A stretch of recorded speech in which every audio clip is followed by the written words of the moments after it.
नमस्कार विद्यार्थी मित्रांनो. काल मला एक स्टुडंटचा कॉल आला आणि त्यांनी असं काही शॉकिंग ट्रुथ मला सांगितलं, जे आज तुम्हाला त्या ठिकाणी मी व्हिडिओमध्ये सांगणार आहे. रिझनिंग, क्वांट, इंग्लिश आणि जीए बद्दल असे काही महत्त्वाचे त्यांनी मला एक्सपिरियन्सेस शेअर केले, बिकॉज त्या मुलांनी 5 ते 6 वेळा मेन्स एक्झाम दिलेले आहेत, वेगवेगळ्या बँक एक्झामिनेशन आणि इन्शुरन्सचे पण. मग त्याच्याबद्दल काय एक्सपिरियन्स माझा होता, त्याला मी काय शेअर केलं जेणेकरून ते येत्या एक्झाम त्यांनी इम्प्रूव्ह केलं पाहिजे आणि त्याचे काय मिस्टेक्स होते याचा दोन्हीचा जो संभाषण आमचा होता तो आज या व्हिडिओच्या मार्फत मी तुमच्यापर्यंत पोहोचणार आहे. कारण की जर तुम्ही तेच मिस्टेक्स जर पुन्हा करत असताल जे त्या विद्यार्थ्यांनी केलेले आहेत, कदाचित तुमचे वेगळे असतील पण बऱ्यापैकी तसे mistakes most of the experience जे करतायत. म्हणून आजचा व्हिडिओ जो आहे तो फार इम्पॉर्टंट असणार आहे तुमच्या या मेन्स एक्झामच्या प्रिपरेशनसाठी. आणि याचा थंबनेल सुद्धा मी असंच लिहिलेलं आहे, मेन्स पुन्हा नाही निघणार. आणि ही एक रिअल स्टोरी बेस्ड आहे, त्याचे जे मिस्टेक्स आहेत ते तुम्हाला आता मी सांगणार आहे. सर्वात अगोदर करायचं काय माहितीये का, आतापर्यंत असू शकतं तुम्ही मेन्स एक्झाम दिले असतील. ओके, ठीक आहे. अजूनपर्यंत काही विद्यार्थी मेन्स दिले नसतील, पण तुम्ही कुठला पण प्रिलिम्स एक्झाम जरी दिलेला असाल तरी सुद्धा हा व्हिडिओ फार कामाला येणार आहे. आणि जे नव्याने प्रिपरेशन करत आहेत, जे आता सुरुवात करतात एक्झामिनेशनची, त्यांना सुद्धा हा व्हिडिओ फार इम्पॉर्टंट आहे.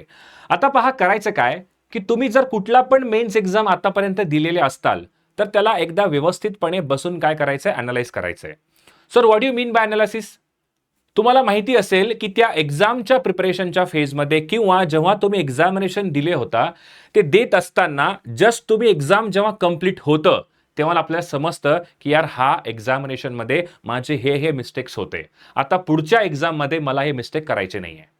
मग त्या एक्झामच्या प्रिपरेशनपर्यंत किंवा त्या एक्झामच्या रिझल्टपर्यंत तुम्हाला माहिती असतं की सर माझे हे मिस्टेक्स होते, पण कालांतराने नवीन नवीन एक्झाम्स जेव्हा येतात ते झालेले मिस्टेक तुमचे विसरून जाता आणि पुन्हा पुन्हा तुम्ही तेच मिस्टेक करताय. मग आता जर मला अगोदरचे मिस्टेक्स जर मला आठवत नसेल तर आता करायचं काय? सिंपल एक एक्झाम्पल घ्या. तुम्ही आता काय करायचंय, मेन्सचे मॉक टेस्ट सॉल्व्ह करायचे मिनिमम 5. आता हे 5 कोणते कोणते असले पाहिजे?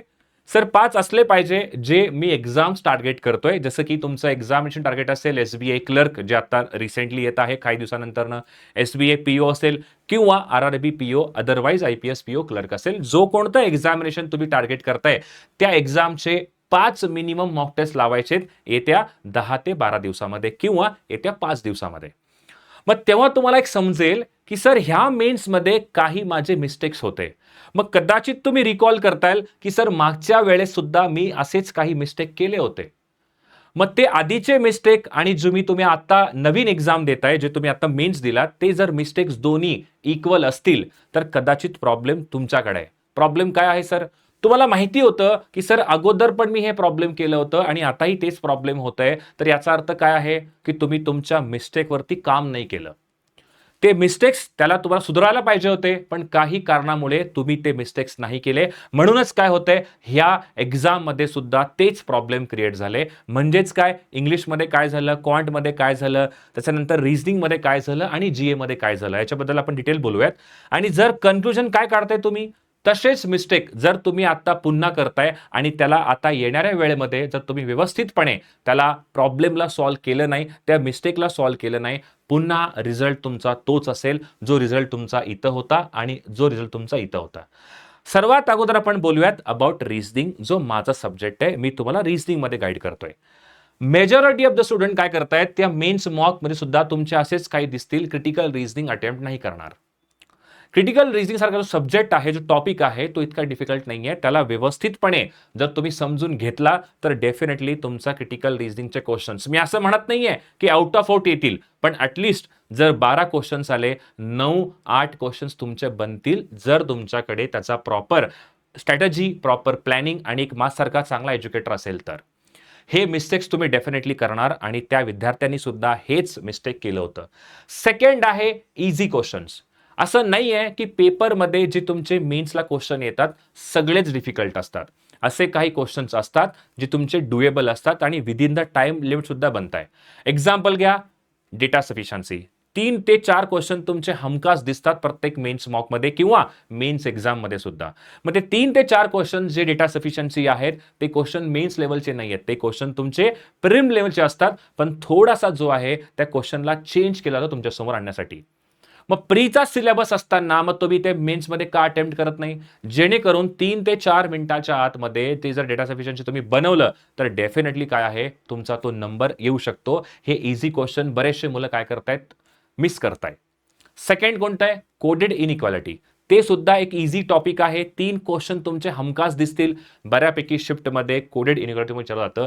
ते सुद्धा मुलं काय करतायत, सोडून जात आहेत. याचा अर्थ असा आहे की सर जर 50 क्वेश्चन येत असतील त्याच्यामधले 10 ते 12 क्वेश्चन फार डुएबल असतात. म्हणजेच काय 20 ते 25% ऑफ द पेपर जो येतोय तो डुएबल येतोय आणि हे इझी क्वेश्चन पर्यंत तुम्ही पोहोचत नाही. हे कशामुळे होत आहे? कारण की तुम्ही मेन्सचे मॉक टेस्टच लावत नाही. जर तुम्ही मेन्सचे मॉक टेस्ट लावलात, जर तुम्ही मेन्सचे मॉक टेस्ट पाहिलात, तुम्हाला समजून येईल की मेन्समध्ये इझी डुएबल क्वेश्चन सुद्धा त्या ठिकाणी पाहायला मिळतात. हे मिस्टेक्स त्या मुलांनी केलं होतं. सगळ्यात इम्पॉर्टंट काय, टाइम वेस्ट करणं. टाइम वेस्ट याचा अर्थ काय, असा कोणता सेट आहे तुम्ही त्याला इगोवरती घेताय. Just example input output.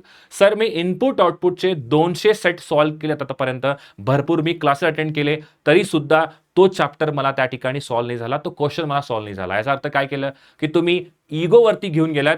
तो माझा सगळ्यात स्ट्रॉंगेस्ट काय होता, टॉपिक होता आणि त्याला माझ्याकडनं कसं सॉल्व्ह होणार नाही ह्याच्यामुळे ह्या उद्देशा पाठीमागे तुम्ही टाइम वेस्ट केलात चुकीच्या टॉपिकवरती. हे सुद्धा बरेचसे मुलं करतायत आणि त्यांनी पण हेच केलं होतं. दुसरं आहे रॉंग पझलला पिक केलं.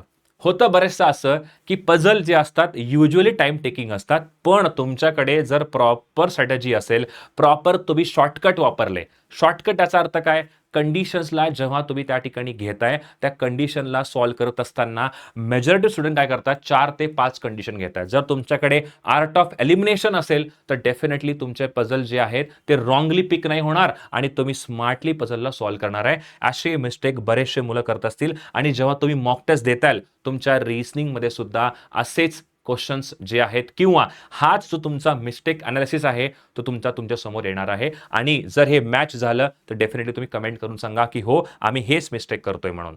दुसरं इम्पॉर्टंट आहे ते म्हणजे कोणतं, आपलं सगळ्यात आधी आपण इंग्लिशबद्दल बोलूयात. तसं मी इंग्लिशचा काही एक्सपर्ट नाहीये, पण इंग्लिशचा ओव्हरऑल नॉलेज तुम्हाला देईन. जर तुम्हाला काही पण इन्फॉर्मेशन हवं असेल अबाउट इंग्लिश, आपल्या इथे क्षितिज सर आहेत, ते इंग्लिशचे एक्सपर्ट आहेत, त्यांना तुम्ही जरूर कमेंट करा किंवा त्यांना कॉन्टॅक्ट करा. सगळ्यात महत्त्वाचं काय, अटेम्प्ट जो आहे तो सर्वात जास्त असतो मुलांचा इंग्लिशमध्ये. अटेम्प्ट काय करतात पोरं माहिती आहे का, सर मी 30 क्वेश्चन अटेम्प्ट केले आणि त्या 30 पैकी 20 रॉंग झाले, 10च बरोबर होत आहेत. म्हणजे अटेम्प्ट तुम्ही जेवढे करताय त्यात तुमचा जो रॉंग आहे ते जास्त होत चाललेला आहे. असेच मिस्टेक तुमचे होतील. दुसरं इम्पॉर्टंट काय, ग्रामरचे रूल. जोपर्यंत तुम्हाला ग्रामरचा रूल माहित नाहीये, ग्रामरचा असं म्हणत नाही की एक्झॅक्ट रूल माहिती असलं पाहिजे, पण मोठा मोठा जो रूल असतो ग्रामरचा तो माहित नसताना बरेचसे मुलं काय करतात माहितीये का, मला वाटतंय म्हणून मी अटेम्प्ट करतोय, मला असं फील होतंय की ह्याच्यानंतर हे येणार आहे, हे येणार नाहीये म्हणून मी अटेम्प्ट करतोय. असं गेसिंग जो आहे तो इंग्लिशला चालत नाहीये. इंग्लिशचे ग्रामरचे क्वेश्चन अटेम्प्ट करत असताना तुमच्याकडे प्रॉपर त्याचा रूल किंवा त्याचा लॉजिक माहिती असणं फार गरजेचं आहे. बरेचसे मुलं काय करतायत की इगोच्या नादामध्ये अटेम्प्टला वाढवण्यामध्ये 20-20, 22-22, 25-25 क्वेश्चन्स अटेम्प्ट करतात आणि त्यात बरेचसे काय होतात ते रॉंग होत आहे. म्हणजेच काय, जो रॉंग क्वेश्चनचा तो तुमचा तराजू आहे ते जास्त मोठा आहे ॲज कम्पेअर टू तुमच्या राईट क्वेश्चनचा.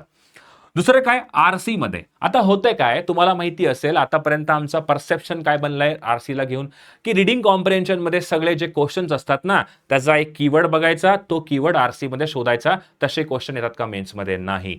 तुम्हाला आरसीचे असतात ते लॉजिक बेस्ड क्वेश्चन तुम्हाला पाहायला मिळतात. लॉजिक बेस्ड म्हणजे काय, according to the author, according to the question, किंवा ह्याच्यावरून तुम्ही काय इन्फरन्स करताय, जो ऑथर आहे ह्याच्यात तुम्ही एका वेगळा सिनेरिओ आहे त्याच्यात तुम्ही कसे कोर्स ऑफ ऍक्शन अप्लाय करताय. म्हणजेच काय सर, लॉजिक बेस्ड क्वेश्चन असतात आरसी मध्ये. म्हणजेच काय, तुमचं रीडिंग किती फास्ट आहे हे इम्पॉर्टंट असण्यापेक्षा तुम्ही त्याला कॉम्प्रिहेंड किती जास्त करताय हा सर्वात जास्त इम्पॉर्टंट आहे. बरेचसे मुलं काय करतायत, न्यूजपेपर रीड करताय रोजच्या रोज. अरे न्यूजपेपर तुम्ही रीड करताय, करा, चांगली गोष्ट आहे, पण त्याच्यावरती काही बेस्ड क्वेश्चन जर कोणा विचारलं तरच तुम्हाला सांगायला येईल ना की त्या न्यूजपेपरमध्ये त्या ठिकाणी काय सांगितलं होतं किंवा त्या पर्टिक्युलर आर्टिकलमध्ये काय सांगितलं होतं. याचा अर्थ काय, सगळ्यात बेस्ट ऑप्शन काय, दररोजच्या वेळेस तुम्ही चांगले 4 ते 5 मेन्स लेवल आरसी सॉल्व्ह करा. तुमचा डेफिनेटली जो आहे तो इम्प्रूव्ह होईल. त्या मुलानं हे मिस्टेक केलं होतं. आणि सगळ्यात महत्त्वाचा जो अपडेट आहे त्या मुलाकडचा होता अबाउट इंग्लिश. त्यांनी म्हणलं की सर इंग्लिशमध्ये मी काय विचार केलं, फक्त सेक्शनल कट ऑफ काढायचा, हाच माझा माइंडसेट घेऊन मी पेपरमध्ये जात होतो दरवर्षी. मला माहिती होतं की इंग्लिशमध्ये मला ह्या गोष्टी येत नाहीयेत, पण तरी सुद्धा माझा माइंडसेट हाच होता की फक्त काय एखादा पॅराजंबल करायचा, एखादा आरसी करायचं, संपला विषय. 10 ते 12 मार्क आले, याचा अर्थ काय, माझा सेक्शनल कट ऑफ निघून गेला. पण ते 10 ते 12 मार्क तुमचे ॲक्युरेट नसतात. कधी-कधी जर 1-2 क्वेश्चन चुकले तर तुमचा इंग्लिश सेक्शनल कट ऑफ निघणार नाही. तर हा माइंडसेट तुम्ही इंग्लिशमध्ये कधीच ठेवू नका. कळालं? ओके. तिसरं इम्पॉर्टंट काय आता? तिसरं आहे तुमचं अबाउट क्वांट. आता क्वांटमध्ये सुद्धा अशीच काही सिनेरिओ आहे. पहा, जसं रिझनिंगमध्ये काही इझी डुएबल क्वेश्चन असतात, तसेच क्वांटमध्ये सुद्धा इझी डुएबल क्वेश्चन असतात. मग तुमच्याकडे तो नॉलेजच नाहीये की सर सिम्प्लिफिकेशन अप्रॉक्सिमेशनचे 2-3 क्वेश्चन येत आहे, मग त्याला अटेम्प्ट केलं पाहिजे. हा तुमचा प्रीचाच पार्ट आहे. थोडेसे जे त्यातले अप्रॉक्सिमेशन असतात थोडे क्रिटिकल असतात, बाकीचं काय नाही, डिफिकल्ट काय येत नाही. मग हे 2 ते 3 क्वेश्चन असे जे तुमचे जर सॉल्व्ह केलात किंवा एखादा डेटा सफिशियन्सीवाला क्वेश्चन तुम्ही सॉल्व्ह केला, तिथे अगेन काय आहे, 8 ते 9 मार्क तुमचे आरामात क्वांटमध्ये सुद्धा येतात विदिन 7 to 8 मिनिट. तुम्ही एक्झाम जसं स्टार्ट करताल 10 मिनिटाच्या आतमध्ये असे जर तुम्ही इझी क्वेश्चन पिक केले तर तुमचे 8 ते 10 नंबर डेफिनेटली येतील. म्हणजेच काय, तुमचा कॉन्फिडन्स जो आहे तो त्या ठिकाणी बूस्ट होतं की बाबा मी आता बऱ्यापैकी 10 क्वेश्चन सॉल्व्ह केलेत. जो माझा तो क्वेश्चनचा जो तो टेबल आहे तो ग्रीन दिसत चाललेला आहे. याचा अर्थ काय, मला मोटिवेशन ऑटोमॅटिकली येतं आणि जे उरलेले क्वेश्चन आहेत ते सुद्धा तुम्ही बऱ्याचशा स्पीडमध्ये अटेम्प्ट करताय. तर पहिल्यांदा बेसिक क्वेश्चनच्या पाठीमागं ट्राय करा आणि ह्याची दररोज प्रॅक्टिस सुद्धा तुम्हाला करणं तितकंच गरजेचं आहे. सगळ्यात महत्त्वाचं काय, data interpretation. Data interpret problem काय होतो माहिती आहे का, मुलांचा सगळ्यात मोठा प्रॉब्लेम हा आहे की सर पूर्ण डेटा मी काढतो अगोदर. असंच आम्हाला एज्युकेटरनं शिकवलेलं आहे. तुम्ही काय तिथं तुम्हाला कोणी अवॉर्ड देणार आहे का? तुमचा थोडी थेरी पेपर आहे, स्टेप वाईज तुम्हाला आन्सर मिळत आहे की हे स्टेप तुम्ही मायनस केलं तर तुमचा 1 नंबर कमी झाला. तुमचे अल्टरनेटली तुमचा जो फायनल गोल काय, तुमचे एमसीक्यू बरोबर आले पाहिजे. बरोबर आहे. मग पूर्ण डेटा काढायची काय गरज आहे का, अनलेस अँड अनटिल तुम्हाला ते सांगितलं पाहिजे. मग आमचा मुद्दा काय असतं की सर डेटा इंटरप्रिटेशनमध्ये जर मी एखादा डेटाला सॉल्व्ह करायला सुरुवात केलं डीआयला, तर 5 पैकी 5 माझे बरोबर यायला पाहिजे, असं माइंडसेट बऱ्याचशा मुलांचं असतं. असं नाही. डेटा इंटरप्रिटेशनमध्ये तुमचा फोकस काय पाहिजे, पहिल्यांदा 2 ते 3 क्वेश्चन बनले तर बस आहे. लगेच आपण नेक्स्ट डीआयच्या पाठीमागे लागता येते. जर तुम्ही 2 ते 3 क्वेश्चन जर तुम्ही बनवलं, तुमचे जर लवकर सॉल्व्ह झाले, 4था-5वा क्वेश्चन जो असतो तो कदाचित तुमचा टाइम टेकिंग असतो. मग इथं स्मार्ट मूव्ह काय आहे की सर ह्याला आपण स्किप करूयात. आपण दुसरा क्वेश्चन घेताय, दुसरा डेटा घेता येत आहे, त्यात हे 2 क्वेश्चन सॉल्व्ह करायच्या पाठीमागे आणखीन 2-3 सॉल्व्ह होतील, ते पण कमी टाइममध्ये. हा स्मार्ट वर्क जो आहे ते बरेचसे मुलं करत नाहीत आणि त्यांनी सुद्धा असंच केलं होतं. दुसरा इम्पॉर्टंट काय त्याच्यामध्ये क्वांटमध्ये इम्पॉर्टंट आहे की सर वर्ड प्रॉब्लेम. सगळ्यात मोठा प्रॉब्लेम मुलांचा जर क्वांटमध्ये असेल तर ते असतं अर्थमॅटिक म्हणजे वर्ड प्रॉब्लेम. त्यांच्या मनामध्ये अजून पण तीच भीती आहे आणि YouTubeवरती बरेचसे एज्युकेटरचे फक्त व्ह्यूज येत आहेत म्हणून त्या ठिकाणी मुलं काय करताय, त्यांचे क्वेश्चन सॉल्व्ह करताय. अरे पण तुम्हाला हे कळणं गरजेचं आहे की तुमचे बेसिक चॅप्टर जसे की ॲव्हरेज असेल, पर्सेंटेज असेल, त्याच्यानंतर रेशो प्रपोर्शन आहे, हे चॅप्टर तुमचे व्यवस्थित आहेत का, हे पहिल्यांदा चेक करा. जर हे चॅप्टर व्यवस्थित असतील तर तिथला एज्युकेटर काय करतो, युट्यूबली स्मार्टली तो काय करणार, क्वेश्चन दिलेला आहे तो म्हणतो की मी पूर्ण सॉल्व्ह करणार नाही, थोडासा तुमच्या समोर हवाबाजी करण्याच्या पाठीमागे तो क्वेश्चन फार इझिली सॉल्व्ह करतो. तुमचा माइंडसेट काय बनतं, अरे एवढं इझिली सॉल्व्ह होत आहे. किंवा असंही होतं तुमच्यावरती कदाचित दबाव पण आणतात, अरे खूप टफ आहे बरं का, खूप टफ आहे, तू माझा कोर्स घे पटकन. अशा गोष्टी बऱ्याचशा ठिकाणी तुम्हाला पाहायला मिळतात. तर घाबरायची गरज नाहीये. तुम्ही दररोज काय करा, स्टार्ट करा विथ इझी टॉपिक जे तुमचे असतील. पर्सेंटेज, ॲव्हरेज, आता रिसेंटली आकाश जाधव सरांनी पर्सेंटेज होती चांगला जो आहे तो आपला व्हिडिओ, जो आपला आरबी असिस्टंट मेनचा जो पार्ट होता त्याच्याबद्दल जो पहिला चॅप्टर होता पर्सेंटेजचा, त्यांनी सरांनी घेतलेला आहे. जाऊन एकदा अवश्य पहा. खाली डिस्क्रिप्शन बॉक्समध्ये लिंक पण दिलेला आहे. ते तुमचं काय आहे, it is a very good start to prepare for word problem in the maths. हा तुमचा एक बेस्ट स्ट्रॅटेजी असायला पाहिजे. आणि हे मिस्टेक आहेत त्या मुलांनी केले होते, कदाचित माझी रिक्वेस्ट आहे तुम्ही हे सुद्धा करायला नाही पाहिजे. दुसरं इम्पॉर्टंट आहे ते म्हणजे जनरल अवेअरनेस. आता मला सांगा, तुम्हाला माहिती असेल ज्या दिवशी तुम्ही प्रिलिमची एक्झाम देताय आणि ज्या दिवशी तुमची मेन्सची एक्झाम आहे ह्याच्यामधला अंतर किती आहे सर, हार्डली 25 to 30 डेज. बरोबर आहे. मला सांगा ह्या 25 दिवसामध्ये तुम्ही कुठल्याही मंथचा करंट अफेअर नव्याने स्टार्ट करताय का, पॉसिबल नाही आहे. हा जो वेळ असतो तो मंथली रिवाइज करण्याचा असतो. आम्ही काय करतोय, आम्ही करतोय न्यूली स्टार्ट. सर माझा मार्च राहिलं हो, माझा एप्रिल राहिलं हो. आम्ही काय करतो मग? आम्ही काय करतो, एखाद्या एज्युकेटरने एप्रिल मंथची 200 टॉप एमसीक्यू घेत आहे, आम्ही लगेच तो त्यांचा क्लास बघतो. तुम्हाला काय वाटतं, ते 200 एमसीक्यू बघितल्यानंतर ना ते 200 एमसीक्यूचा जो न्यूज आहे तुमच्या डोक्यात राहील आणि तुम्ही एक्झाममध्ये अटेम्प्ट करताल. वा रे, असं पॉसिबलच नाहीये ना, असं होणारच नाहीये. मग याचा अर्थ काय, इथं आम्ही ह्या टाइम पिरियडमध्ये आपल्याला फक्त रिव्हिजन करायचंय. तुम्ही जर काही नोट्स काढले असताल किंवा तुम्ही काही एज्युकेटरचे व्हिडिओज थ्रू तुम्ही जर इम्पॉर्टंट एमसीक्यू लिहून घेतले असाल, त्याला रिव्हिजन करायचं टाइम असतं. आणि त्या मुलांनी दर असंच केलं होतं की सर जीए मी नंतर करेन, जेव्हा एक्झाम येतील तेव्हा मी जीए स्टार्ट करेन, तेव्हा जीए होत नाही. दर महिन्याला 300-400 न्यूज असतात. म्हणजे काय, याचा अर्थ दिवसाला कमीत कमी 10 न्यूज येतात. मग हे 10 न्यूज ते पण एका तासामध्ये होत नाही. मला सांगा 2 ते 3 तासात तुमचे 300 न्यूज कसं होतील? पॉसिबलच नाहीये. हा मिस्टेक तुम्ही डेफिनेटली करणार. जर तुम्ही परत एकदा हा मिस्टेक करत असताल तर कदाचित तुमचा ह्या सुद्धा वेळेस मेन्स नाही निघणार. आता काय, वेटेज टॉपिकच्या पाठीमागं लक्ष देण्यापेक्षा तुमचा लक्ष असतं स्टॅटिकवरती. अरे स्टॅटिकचा इम्पॉर्टन्स किती आहे? 2 ते 3 मार्काला तुमचा स्टॅटिकचा क्वेश्चन येतात. मग आम्ही काय करतोय, सगळे जे आपले स्टॅटिक क्वेश्चन. आता मला सांगा, एक्झामिनेशनचा माइंडसेट काय पाहिजे रे? माइंडसेट हा असला पाहिजे तुम्ही एक्झाम देत असताना की तुमचे जीएचे 15-16 क्वेश्चन बनले पाहिजे, जेणेकरून तुमचा कट ऑफही निघेल आणि तो एक चांगला स्कोर सुद्धा कन्सिडर केला जातो बऱ्याचशा मुलांचा.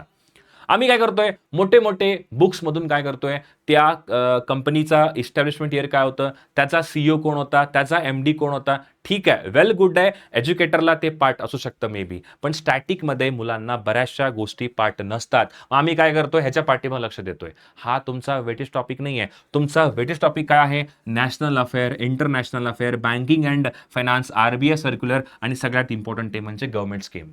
आता जर तुम्हाला व्हिडिओ पाहिजे असेल की सर नक्की करंट अफेअरवरती कसा डिस्कशन केला पाहिजे आणि नक्की करंट अफेअर कसं अभ्यास करायचा, कोणते कोणते चॅप्टरवरती वेटेजला त्या ठिकाणी इम्पॉर्टन्स द्यायचा, तर नक्की तुम्ही इथं काय करा, कमेंट करा जीए स्ट्रॅटेजी म्हणून. आपले जे एक्सपर्ट आहेत जीएचे, आतिश शिंदे सर, त्यांना मी रिक्वेस्ट करतो की सर कृपया तुम्ही ह्याच्यावरती व्हिडिओ बनवा. मुलांची रिक्वेस्ट आहे, तर ते डेफिनेटली ह्याच्यावरती व्हिडिओ जे आहेत ते तुमच्यापर्यंत घेऊन येतील. आणि एकच रूल काय आहे जीएचा, तो म्हणजे रिव्हिजन. डेली करा, वीकली करा किंवा मंथली करा, हा तुमचा वैयक्तिक प्रश्न आहे, पण फोकस करा ज्याच्यावरती मॅक्झिमम क्वेश्चन्स येतात त्याच्यावरती. ठीक आहे, आय होप तुम्हाला समजलं असेल. माझं जे म्हणणं आहे, जे मिस्टेक्स तुम्ही करायला नाही पाहिजे याच्याबद्दल जे आहे तुम्हाला जागरूकता काय त्याला म्हणतात, जागरूक करणं हे माझं काम आहे. ठीक आहे, थोडीशी मराठी आपली कधी कधी चुकतं, त्यासाठी माफ करा. पण डेफिनेटली एक तुम्हाला सांगतो, संकल्प एज्युकेशन आमच्या यूट्यूब चॅनलला सबस्क्राईब करा आणि तुमचे जे काही म्हणणं असेल ते कमेंटमध्ये सांगा. हा तुम्हाला व्हिडिओ कसा वाटला, ह्याच्याबद्दल आणखीन काय तुम्हाला अजून हवं आहे माझ्याकडनं, हे सुद्धा तुम्ही त्या ठिकाणी कमेंट करू सांगा. स्टडी प्लॅन असेल किंवा माइंडसेट कसा असला पाहिजे एक्झामसाठी, याच्याबद्दल खाली कमेंट करा. आणि सगळ्यात महत्त्वाचं, जीएची स्ट्रॅटेजी पाहिजे असेल तर कमेंट करा. आणि क्वांटबद्दल जर आणखीन तुम्हाला जर काही हवं असेल तर मी सरांना रिक्वेस्ट करतो, आकाश सरांना, त्याच्याबद्दल व्हिडिओ जे आहेत ते आकाश तुमच्यापर्यंत घेऊन येतील. Thank you so much. भेटूयात पुढच्या व्हिडिओमध्ये. तब तक पढाई करते रहिए. Bye bye, take care.